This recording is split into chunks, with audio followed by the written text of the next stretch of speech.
je voudrais attirer l'attention de l'opinion publique nationale et internationale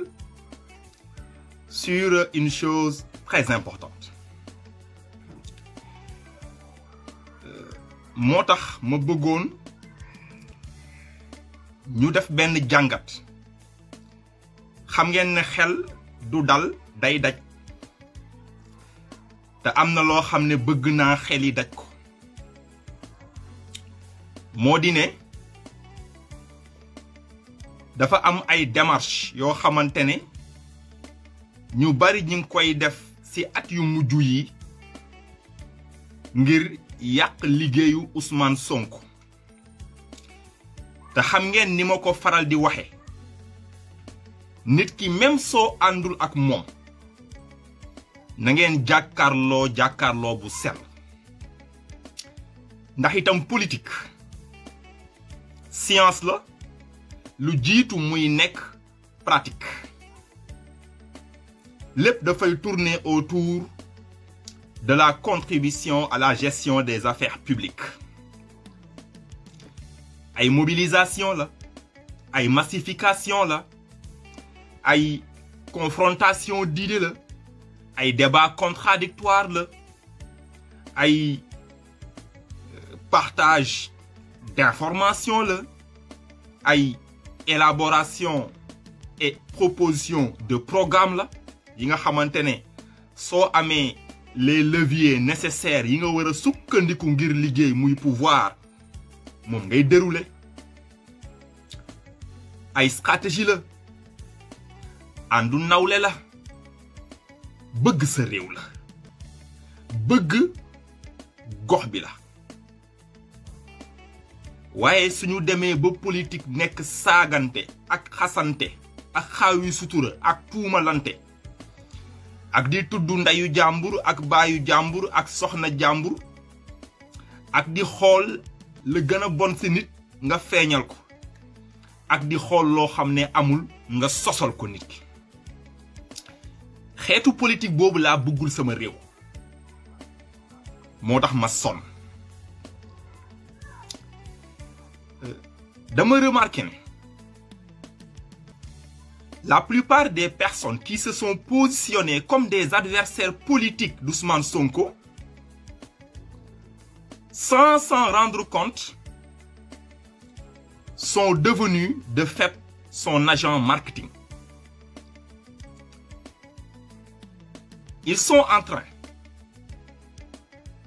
de contribuer de manière significative et malgré leur volonté, parce que ce n'est pas leur intention, au renforcement de ses capacités d'intervention politique, à la valorisation de son image et surtout à la reconnaissance de son patriotisme, de son engagement citoyen et de la pertinence, de la qualité du contenu du programme de redressement de la gouvernance et du développement durable dont il est porteur. ñu def ci jàngat bu am solo Ousmane Sonko dafa am baccalauréat am bi muy am ñaar fukki at ak benn mu jànge université Gaston Berger de Saint-Louis ba am maîtrise en droit public mu bëggoon a bokk ci ñuy defar réew mi mu choisir def concours d'entrée à l'école nationale d'administration réussir ko avec brio dañuy tënk jarul ñuy ñëw ci détail bi mu defee formation mu génn comme inspecteur principal des impôts et des domaines xam ngeen jaar-jaaram ci centre des services fiscaux bu Pikine ma fàttali ne Ousmane Sonko ñu bari at yi lañ ko xam mais tey laay ñëw lu bari ci parcours am ngir ngeen xam ne dafay yàgg a nekk ku bëgg réewam bañkat bëgg a soppi li am nga ànd ak moom nga ñàkk ànd ak moom loolu moom am na te yaakaar naa ne même ku jàppe ne noonam nga doo ko dindi ndax li may wax li koy firndeel mu ngi fi ce sont des faits qui sont produits et tous les éléments sont vérifiables et vérifiés.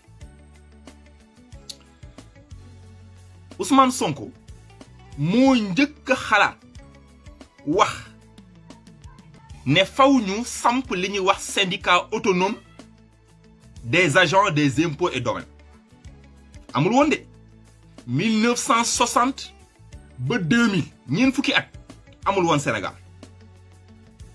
moo tax Ousmane Sonko di andi lu bees ci réew mi du bulet ci deretam la da ko yàgg def.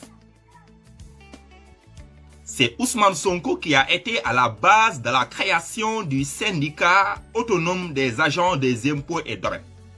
ñu ngi may dégg moo tax moo nekk secrétaire général bi ay at liggéey ba am solo ci fànn yépp ba ñu def ko secrétaire général honoraire waaye ci biir loolu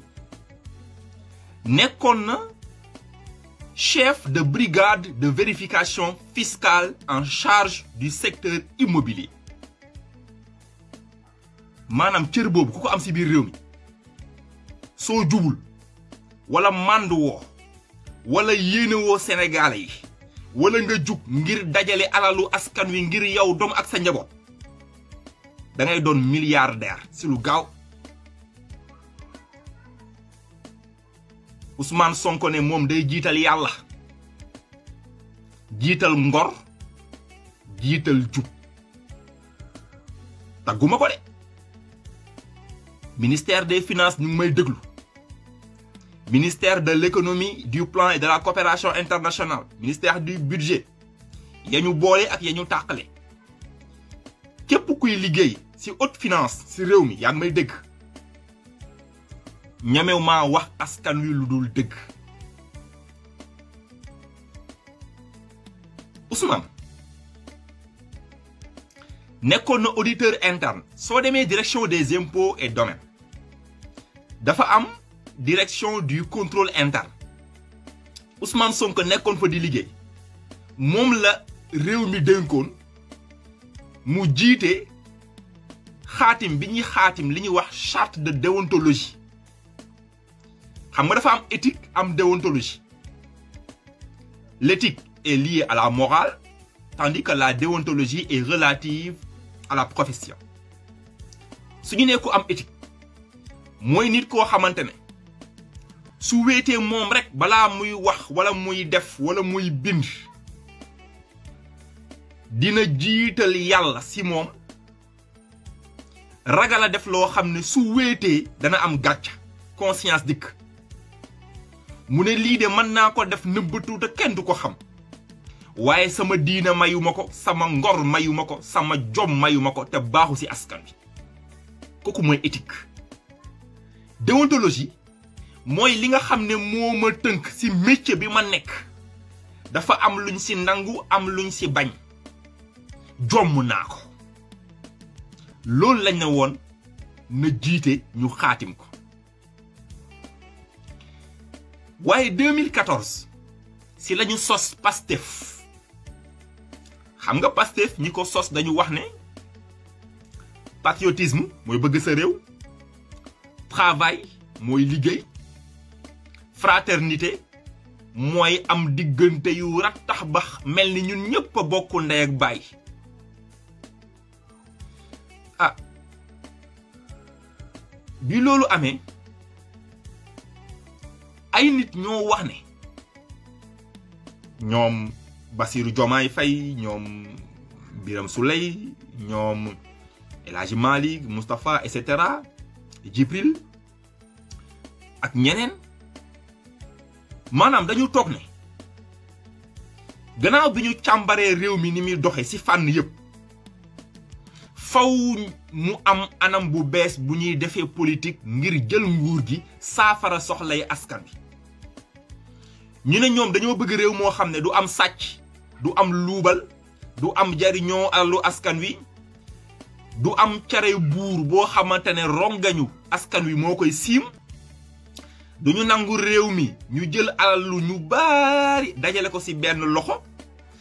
nga xam ne benn nit dafay am téeméeri kër téeméeri oto ay tool ay compte bancaire nekk ci Donka City moom ak njabootam askan wi sonn bi ñu xalaatee ci wàllu paj wàllu wér-gu-yaram wàllu cosaan ak aada wàllu diine wàllu xëyu ndaw ñi wàllu jigéen ñi wàllu njàng mi wàllu dem ak dikk wàllu koom-koom wàllu ni ñu yore réew wàllu diggante ñi jiite ak askan wi lépp ñu ne faw mbir mi soppeeku moo tax ñu andi esprit anti-système parce que am na loo xam ne c'est structurel am loo xam ne c'est conjoncturel donc am na loo xam ne c'est systémique waxuma systématique de systémique ñooñu bi ñu déggoowee si lañu dem jëli Ousmane Sonko ne ko ñun de am nañ xel waaye kenn du yow am nañ xam-xam waaye kenn du yow jub nañ def ñu fi benn njombe waaye kenn du yow dañ laa xam miin la kaay jiite ñu moo tax Ousmane Sonko du moom moo sos Pastef dañu sos Pastef ci anam bu leer dem ne ko xel ak xam-xam ak njub ak mbaax ak bëgg sa réew ak xarañ ak lépp ñun ñiy liggéey ak yow ak ñi la topp ba nga juddoo ba tey xam nañ ne yow yaa gën a yey ci jiite ñu donte la ñun ñoo ko sos mu ngi mel ni nga fexe ba ñu am jàkka nga dem ne nañu tànn diw ilimaan ndax alquran ba sell na mokkal na ko dégg na ko fiqam mat na dégg na charia jub na sell la lépp luy daje ci njiitu diine mu ngi ci moom waaye kaay jiite ñu noonu la mbir mi dem loolu moo tax may faral di wax ne Ousmane Sonko n'est que le porteur d'un projet de société moo tax Pastef c'est un serpent à plusieurs têtes Ousmane Sonko yàlla na fi yàgg wér am mucc comme ni ma koy ñaanalee képp ku yàlla bind waaye su dee woon tey Pastef day continuer su ne woon bàyyi naa Pastef day continuer su ko neexoon sax mu ne naka leen jiitu ma topp ci gannaawam Pastef day jiitu day continuer waaye moom la waa Pastef tànn jiital ko te boobu ba tey rusloowu leen loolu moo tax ñi nekk di xeex Ousmane Sonko ils ne sont pas en train de combattre une personne ils sont en train de remettre en cause un projet boo xam ne ñi ci adhéré dañoo bari xamoo leen ne ñi ànd ci projet boobu te nekkuñu Pastef moo ëpp ñi ànd ci projet bi nekk biir Pastef loolu na ku deful yenn jàngat yi doo ko xam moo tax réew mi ñoo ko bokk nañu bàyyi ku nekk fa la doy bu ñu xasante bu ñu saagante bu ñu tuumalante bu ñu sosolante bu ñu rayante nguur yàlla koy joxe te ku mu ne mooy falu kenn mënu ci dara ndax président Macky Sall mi ba muy falu Moustapha Niasse ak Ousmane Tanor Dieng rahmatullah alayhi président Abdoulaye Wade Idrissa Seck Amath Dansokho rahmatullah alayhi ñoom ñëpp Iba Der Thiam rahmatullah alayhi Landing Savané Abdoulaye Bathily ak ñeneen ñu ngi fi woon waaye yàlla moom la tànn mu ànd ak mbetteel nag donc su yàlla ne man damay jiite réew mi wala Ousmane Sonko da koy jiite wala sama doomu bàjjen bële da koy jiite kenn mënu ci dara léegi Ousmane Sonko bi mu nekkee di wax ci ay dossier de la République xam ngeen dañ koo dàq wax na ci livre ba mu bind waxaat na ko it ñëpp dégg ko ne ñi ko dàq dañoo yàkkamti waaye suñu teeyoon bés ba yàlla bindoon ngir mu génn fonction publique jage woon na ndax bokkoon na ci mébétam su liggéeyee fukki at ak juróom ci fonction publique dafay def la mu man bàyyi seeti leneen moo tax d'ailleurs puisqu'il a été agréé expert fiscal mu ubbi cabinet dama leen won foofu lan la nguur gi def loo xamante ne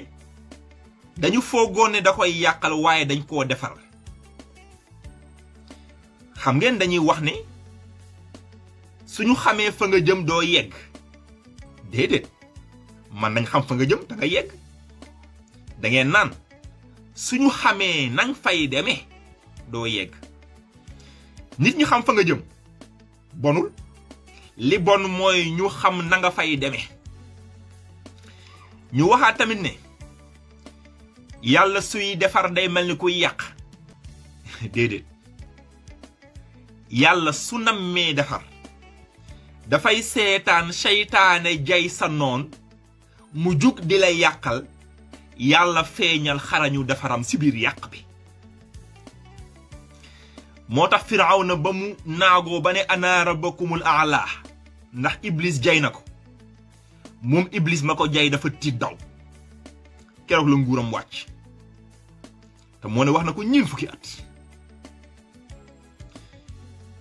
Seydina Ibrahim bañ ko sànnee sa safara sa yàlla dafa seddal safara sa wan gaay ne la nekk ci safara di tàkk ak la nekk sa géej ba ku ci taxaw dig ak la nekk sa ndox ba mën a sedd ak ngelaw ak lépp lu ci aju sirru la ta maa ko amee waaye Seydina Muusa ba Firawna taxawee ne samay buxaaba nee nañ ma ku juddu ci dëkk bi doon góor man naa màgg ba daaneel sama nguur ni may def mooy ku juddu doon góor naa ko faagaagal yàlla ne Muusa dana juddu force nga dundal ko sa budget force mu màgg andi diine force di la affronter force te doo ci man dara force ba bis ñëw mu xar géej gi nga bëgg koo topp géej gi labal la force te noonu la amee moo tax ku yàlla nam ma fal soo ci bëggee ñaaw rek dugal sa loxo xaw ma kuy falu yàllaa ko xam moo tax rafetalal jëmale ci ñëpp gis nga yonent yàlla Yuusuf dañ koo sànni ci teen ngir fexel ko yàlla wommat ay nit ñu jël ko nattu leen ñu dem jaay ko dogal ñu jaay ko buur ba jabaru buur bi accusé ko de viol ñu wax ba sonn ñu tëj ko kaso ci biir kaso ba sa la yàlla wàcce nubuwa wàcce solution yi defaree réew mi nekk en crise am ñu bokkaloon prison ñu génn informé buur bi ne ko ka nekk sa kaso ba yaa ngi koy sànq waaye moom dong nga am solution àdduna buur bi tijji ko mu régler dëkk ba xanaa xamoo ne man ngaa jël paaka teg ko ci baatu nit ne danga koy rendi fekk ne yow mi téye paaka bi yaa nar a dee yaa ngi def complot ngir yàqal nit fekk ne complot boobu noonu moo lay yàqal yow nañu dellu ci yàlla